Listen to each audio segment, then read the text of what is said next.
ठीक है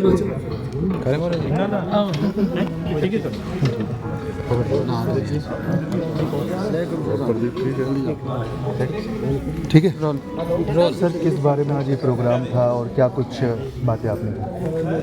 आज ये गुरुग्राम जिले का स्वच्छता जागरूकता कार्यशाला थी, जिसमें हमारे नगर निगम और ग्रामीण क्षेत्र दोनों विभागों के अधिकारी और सामाजिक, धार्मिक, शैक्षणिक संस्थाओं के प्रतिनिधि, उन सब को बुला करके उन सब के साथ संवाद करके कि गुरुग्राम में किस प्रकार की समस्या है, कौन कौन सी दिक्कतें हैं स्वच्छता को लेकर के और उनका समाधान कैसे किया जा सकता है। और ये जो कार्यक्रम है, ये कार्यक्रम हरियाणा के लोकप्रिय मुख्यमंत्री श्री नायब सैनी जी के निर्देश पर शुरू हुआ। उन्होंने इस कार्यक्रम की शुरुआत अपना धर्म क्षेत्र कुरुक्षेत्र से स्वयं शुरू करी और फिर मैंने कल से इस कार्यक्रम को पूरे प्रदेश भर में 22 के 22 जिलों में जाने का कार्यक्रम बनाया हुआ है। अभी मेरे 2 जिले कल हो चुके हैं, 2 जिले आज हो चुके हैं और 2 जिले कल होने हैं।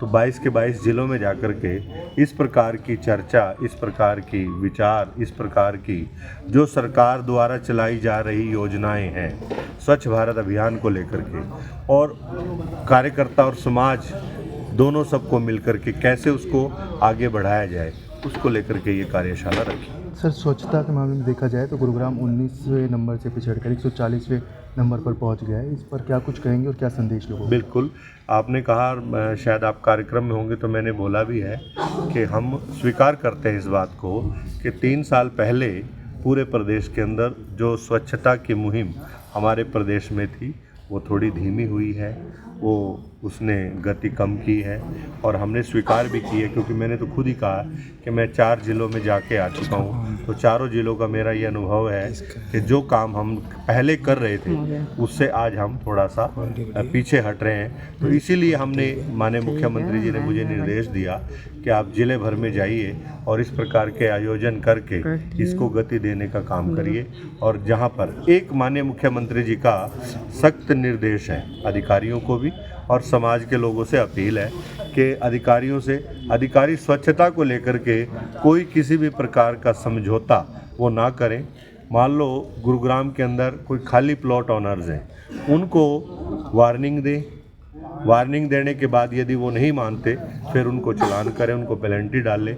तो इस प्रकार का हमें यदि करना पड़ रहा है तो वो करें और पूरे प्रदेश में हम सब लोग सख्ताई से इस विषय को आगे बढ़ाएंगे। इसके लिए हम कोई समझौता नहीं करेंगे, चाहे कोई व्यापारी है, चाहे कोई हमारे बिल्डर्स हैं, कोई भी है, यदि वो दायरे में रह के, नियमों में रह कर के काम नहीं करेगा, उससे बाहर जा कर के काम करेगा तो निश्चित रूप से सख्ताई से कार्रवाई होगी।